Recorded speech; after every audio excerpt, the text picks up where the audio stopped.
Welcome to our channel. Today we how to reset Apple Watch passcode without iPhone. Easy fix step by step clearly.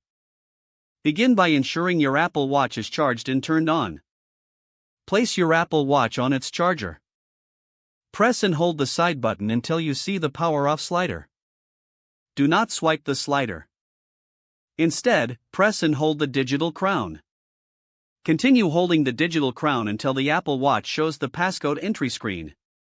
Now, tap the eye icon on the screen.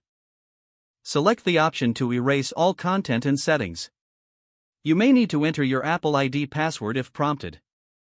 Once the watch resets, it will restart and display the setup screen. Follow the on-screen instructions to set up your Apple Watch again. When prompted, you can restore from a backup if you have one. If not, set up your Apple Watch as new. Now you can create a new passcode for your Apple Watch. Ensure you remember this new passcode for future access. Your Apple Watch is now reset and ready for use. If the page does not load, refresh the browser or try again in a private or incognito window. Make sure you are using the correct email address, then retype it carefully to avoid small typos. If your password is not accepted, use the reset option and create a new strong password you can remember.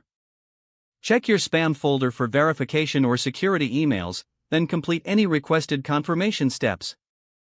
Enable two-factor authentication if available to improve account security and reduce unauthorized access risk. After signing in, review your profile details so your contact information and settings are accurate and current. If you see an error message, note it down and try again after restarting your device and internet connection. Log out when you finish, especially on shared devices, to keep your account and payment information secure. If the page does not load, refresh the browser or try again in a private or incognito window. Make sure you are using the correct email address, then retype it carefully to avoid small typos. If your password is not accepted, use the reset option and create a new strong password you can remember. Check your spam folder for verification or security emails, then complete any requested confirmation steps. Enable two-factor authentication if available to improve account security and reduce unauthorized access risk. Don't forget to like this video and subscribe to our channel for more step-by-step tech guides.